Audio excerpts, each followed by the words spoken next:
Guys, nera kano kwa beginners. Right now ngenda kulaga components ze wetaaga okuzimba drone. So ngenda kulaga eziriwa zenyinawo wano zoso okwangwira okwa accessinga mu ezitaliyo saa zino njabba nzikolaga mu video endala components ze wetaaga okuzimba drone.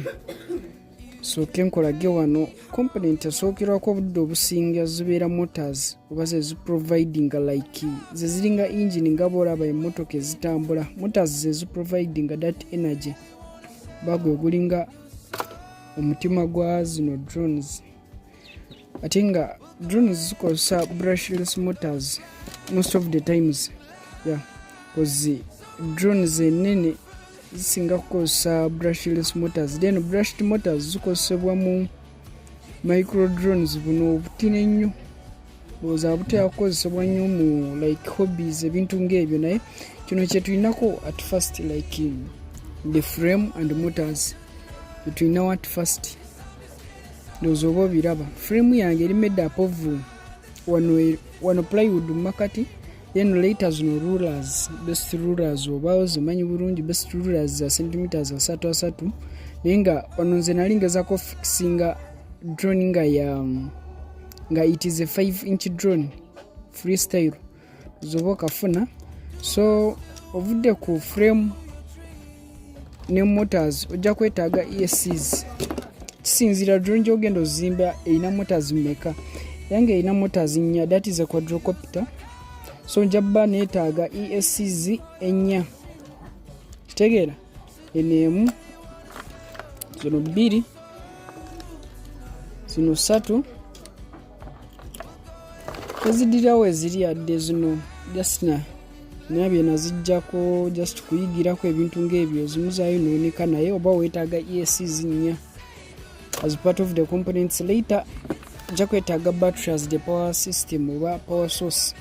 Battery full power system ojja kwetaagako charger nyineno B3 20 watts ku charger. It is a little battery charger. Einane USB cable yayo yino ba USB plug. Battery ino nagikolaze. Later ojja kwetaaga propellers nyinawo zino akolage propellers ezimu kuzenyinawo like no size it is all about over 16 inch. I mean zamu ensobi it is 6-inch propellers, yeah, zibira ku centimeters nga 15 obuwanvu. So zinawo wano zezimu ku bintu byowetaaga okuzimba drone. Nyinawo na type endala yino wano zino propellers obo ziraba zino zo ate ziri ku 5-inch which is all about centimeters nga 12 obuwanvu. Later wetaaga transmitter, that is the remote, because emukano zange abasinga ate akumbuuza kiki enkozesa okucontrollinga mu zino RC projects zenkola. Ntera kukozesa eno remote. It is a microzone 6 channel transmitter. Kyentegeeza eno transmitter oba remote by 6 channel mba ntegeeza nti soju kukozesa ocontrollinga ebintu nga 6 oba mu channels 6 bwe ziba motors nga motors 6 maximum. Kyenso tegeeza abo botaddeko busavu motors nabo beera 6. Kale that is the maximum of it. Kyentegeeza more details njabba nzikuwa mu video endala nkuwe how these transmitters work. Bobo vuddaawo transmitters always zibeera ne receivers. Omanyi nti transmitters zokozesa sending a signal like throttle signal no sound drone moving upwards oba flying oba going downwards ebintu ng'ebyo oba no controlling akanyonyi okalaga kadde wansi oba kambuke. So you must be having a receiver zimu ku components ze weetaaga.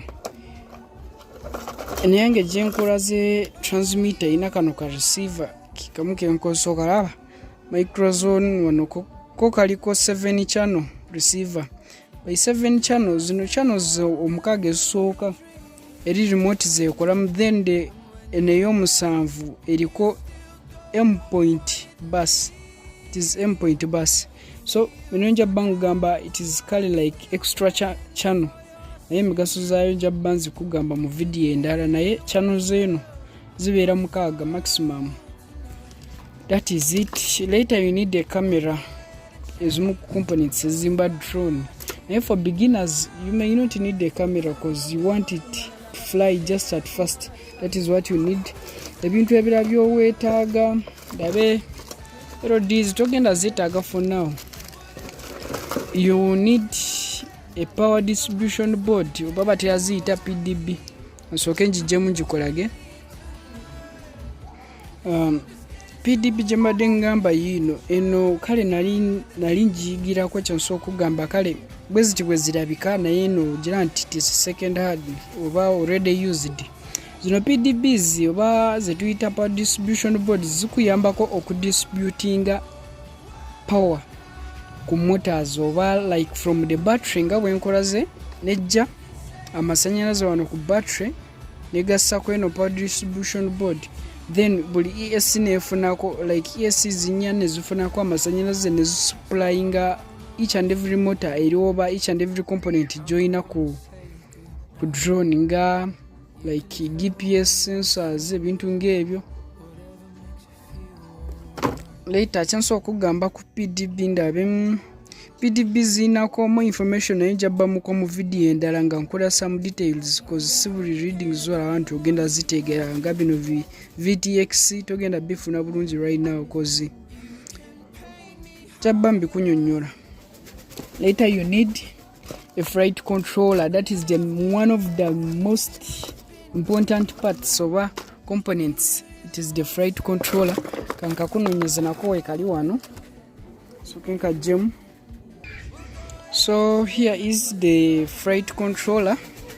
Tozobo jiraba ejakula biko bera complex for beginners. Yeah, flight controller yino mugaso gwayo mainly ko controlling a drone oba nebanga so destabilizing nga mota zona zimoving on the same RPM nebanga eri stabilized nga buguma bino byo anti teri stable cause tosajizimba mu ngalo zo nebanga kale nimutabera kale like miscalculations. Kyenso kugamba kale it is oba you can call it the main oba the brain system of the drone. That is the flight controller. Kino kyolaba makati that is the CPU. Connections endala just njabba nkuyigiriza ko mu video endala engeri gyo connecting eno flight controller eriko ka USB connector oba ka charging port kanoko kakuyambako oconnectinga drone yo ku PC oba laptop ngoina byoyagala ogikolako like okoza ku software nokola updates ebintu ngebyo bwana controlling drone yo ngokozesa laptop oba anything like a PC. Wano inao also take a SD card wa memory card nga wano wakuyambako ogitaddeko camera bwebange shooting nga videos so zitireka ku memory card jotadde wano. Kano ka cable ka connecting ako buno bwe tuita ribbon cables kalaba bulungi ribbon cable hiyo. No ribbon cable just ogikoza if you're having a 4-in-1 AC nga toina zino ESC za ziri separate nze system yange jabbe okozesa ESC za ziri separate cause ziri somehow cheaper nazo zina advantages ezazo ziri cheap but yadezongeza ku buzito wanga yo 4-in-1 AC ebeeremu naye nga obuzibu ina sometimes zibere expensive nti yo singa yononeka the whole drone so crashing once ate bwo okozesa zino ntemu bwe yononeka enda asigala nga zikola ekitegeza drone so kusigala nga operating nga okosa like motors nga 3 as long as endala nga zikyakola. So eri gye nkugambye 4-in-1 ES singa yononeka drone ebe ina crashing mpaka wansi. More information jabba njikuwa byesi kugambye it is all about sensors, barometers, gyroscopes, accelerometers ebintu ngebyo njabba mbikwa mu videos endala. So most of the times zino flight controllers zibera na inbuilt sensors ngezo ziri inbuilt like nebira njabba mbikuwa byesogeddeko manya nti eno video njikoze first for beginners. That is it loza. So maliza summary motors frame yino receiver yino weri propellers weziri flight controller, power distribution board wayo njitaddewa, ne battery yino, that is the summary, transmitter oba remote yino nkozesa 6 channel microzone.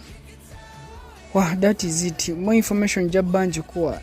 Watch out for part 2 nga nkukolera ka video akayanga nkunyo engeri so testinga mu zino brushless motors bwoba ogiguza okebera otya nti ekola. Segera.